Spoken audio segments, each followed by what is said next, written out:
जिसका परिवार टूट रहा हो, समझ लेना उसके यहाँ खेव निधि की कमी है। खेव निधि जोड़ने के लिए क्या करा जाता है, उसका केवल एक ही क्रम है, खेव निधि को जोड़ने के लिए महीने भर में एक बार, पूरे महीने में एक बार कच्चा सूत जानते हो, कच्चा सूत, कच्चे सूत की बाती बनाई, काय की बाती बनाओ, कच्चे सूत की बाती बनाकर 108 बाती का निर्माण कर खेव निधि के भाव से श्री हनुमान जी के मंदिर में लगा दीजिए।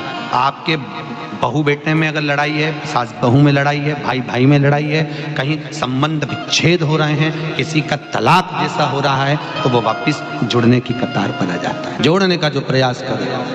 कई लोग तो ऐसे हैं, उनका आज तक हनुमान चालीसा पढ़ना नहीं है, आज तक कोई चालीसा, चाहे गायत्री चालीसा हो, लक्ष्मी चालीसा हो, शिव चालीसा हो, पढ़ना ही नहीं आती, बस बैठ गए भगवान के सामने और पढ़ लिया आसन लगा के। नहीं नहीं नहीं, चालीसा पढ़ने का भी एक नियम है। अगर कोई लक्ष्य लेकर पढ़ रहे हो तो उसका एक नियम है। पूरी जिंदगी पढ़ते रहोगे तो भगवान की प्राप्ति नहीं है, पर लक्ष्य लेकर अगर पढ़ा है आसन से, जिस भगवान की चालीसा पढ़ रहे हो उसकी मूर्ति या उसका फोटो आपके सामने होना चाहिए। एक घी का दिया, अगर हनुमान चालीसा पढ़ रहे हो तो या तो घी का दिया जलाओ, वो भी गाय के घी का हो, भैंस के घी का मत जलाना, हनुमान जी कभी प्रकट नहीं होंगे भैंस के घी से। घी का दिया लगाइए अगर चालीसा का पाठ कर रहे हो हनुमान जी। और बहुत ज्यादा संकट है, बहुत ज्यादा परेशानी है, तो हनुमान चालीसा का पाठ करो तो तिल्ली के तेल का दिया लगाओ, काली तिल के तेल का दिया, तिल का तेल का दिया, हनुमान जी के सामने आसन बिछाकर। बहुत तकलीफ है तो 3 पाठ प्रतिदिन करो, और एक आसन से जितने समय 9 बजे अगर आप बैठते हो पाठ करने तो 9 बजे ही बैठना है। 11 दिन तक प्रतिदिन 3 पाठ रोज करो। एक पानी का लोटा, कलश, तांबे का जल, अर्थात तांबे का लोटा हो, स्टील का लोटा हो, तुम्हारे पास जो कलश हो उसमें जल भरकर, एक सिक्का उसमें पटक कर, एक लौंग पटक कर प्लेट से ढक कर रख दो, और प्रतिदिन बस टाइम पर बैठकर पाठ करो। 11 दिन पूर्ण होंगे, जिस कामना से आपने पाठ करा है बस वो सिक्का, वो लौंग कलश में से निकाल लो, जल का आचमन करो, और जिस काम के लिए करा है वो जल उस प्रयोग में ले लो।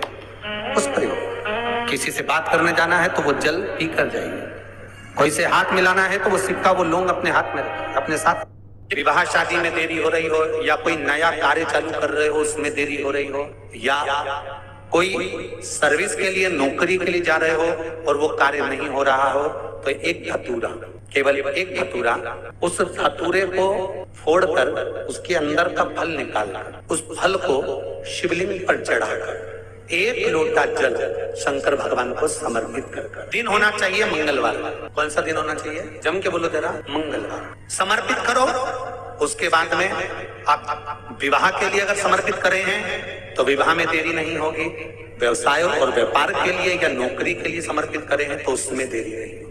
कि यदि नूतन मकान के पाए में एक नारियल के गोले में गुड़ भरकर, शमी पत्र रखकर उसको दबा दिया जाए तो उस घर में कभी संपदा की कमी नहीं होती और क्लेश नहीं हो सकता। चाहे कितनी भी अहंकारी बहू क्यों ना हो, चाहे कितना भी अभिमान, अभिमतता रखने वाली सास क्यों ना बहू, उस सास बहू में प्रेम ही रहेगा, क्लेश नहीं हो सकता, उसमें विवाद नहीं हो सकता।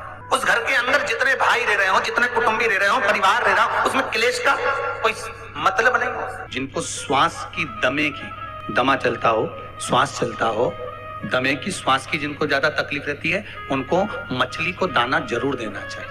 2 भाग ध्यान रखिए श्वास और दमे वालों के लिए। एक, कभी बेलपत्री के पेड़ के नीचे या पीपल के पेड़ के नीचे जाओ, थोड़ा सा आटा सेक लो, उसमें शक्कर मिला लो, डब्बी में रख लो, श्वास दमे वाले को वो आटा उठाकर अपना नाम गोत्र बोलकर पीपल के पेड़ के नीचे डालो। चींटियों के लिए थोड़ा सा भाग चींटियों के। और एक कभी मौका मिल जाए हफ्ते में, 2 हफ्ते में, महीने भर में एक बार मछली का दाना अवश्य दी। थोड़ा सा आटा ले गए, तोड़ के देते गए, अपना नाम गोत्र बोलकर उसको देते जाओ। महाराज श्वास में, दमे में आपको तो कहे गुरुजी मछली को खिलाने से हमारा दमा ठीक हो जाएगा। हाँ, कई लोगों का दम भी निकल जाता है, कंजूस होए तो, कि भाई तक क्यों खिलाए, मछली को क्यों खिलाए, चींटी को क्यों खिलाए। हो सके कई कंजूस रहे हो तो उनका मन नहीं लगे। और दुनिया के लिए बहुत कुछ करा, परिवार के लिए, कुटुंब के लिए, सबके लिए बहुत कुछ करा, पर आपको यश नहीं मिल रहा। तो बेलपत्री के पेड़ के नीचे हल्दी का शिवलिंग का निर्माण करो। हल्दी पिसी हुई हल्दी का शिवलिंग का निर्माण करो, उसका पूजन कर कर घी का दिया लगाकर भगवान शंकर की वही हल्दी का शिवलिंग का तिलक अपने हृदय पर चाहे पुरुष हो चाहे स्त्री हो, अपने हृदय पर कंठ के पास उस तिलक को लगाएं और बाबा का विसर्जन उसी बेलपत्री के पेड़ के नीचे जल डालकर कर दें। महाराज यश मिलना प्रारंभ हो जाए। केवल ये यश के लिए ही नहीं होता, इसका एक क्रम और है। मान लो आप किसी मीटिंग में बैठे हो, किसी अच्छी जगह पर बैठे हो, किसी कंपनी के इंटरव्यू में बैठे हुए हो, कोई कंपनी आपके कॉलेज में आई है और आप उसमें सिलेक्ट नहीं हो रहे, तो उसके लिए भी ये कार्य पूर्ण है उसके लिए। और ये कहां पर भी काम आता है महाराज। मान लो आप किसी कार्य के लिए जा रहे हो और वो कार्य बहुत जरूरी है कि इस व्यक्ति से मुझे ये पैसे निकलवाना है, इस व्यक्ति से मुझे ये काम निकलवाना है, और वो व्यक्ति बहुत दिन से हाथ में आ ही नहीं रहा, तो उसके लिए भी ये कार्य किया। अर्थात कीर्ति शुद्ध हो, पवित्र हो और यश की प्राप्ति। हल्दी का यश। परीक्षा में बैठने वाला व्यक्ति, एक परीक्षा में बैठने वाला लड़का लड़की, कोई एग्जाम में बैठ रहा है, कोई परीक्षा में बैठ रहा है और वो एग्जाम निकल नहीं रहा, तो गाय के दोनों सींगों के अग्रभाग, ऊपर का भाग, उसको हमारे यहाँ कैलाश पर्वत माना गया, उस पर शहद लगाकर, उसके अग्रभाग में शहद लगाकर, बेलपत्री के मध्य भाग में उस सींग का शहद लेकर मध्य भाग में लगाकर शिवलिंग पर चिपका दीजिए सामने, और ओमकार का नाद कर कर उस पत्ते को निकाल लीजिए, उसका शहद मस्तक पर चंदन में घोल कर तिलक लगाकर परीक्षा में जाकर बैठिए। आप जितना याद कर कर गए हो, आपके सम्मुख में, आपके एग्जाम में वही आएगा जो आपने याद किया है और आप उसको क्लियर कर सकते। रात्रि को 12 बजे से लेकर सुबह 4 बजे तक शंकर भगवान पर तुलसी चढ़ती है और भगवान लड्डू गोपाल पर, शालिग्राम भगवान पर बेलपत्र चढ़ती है।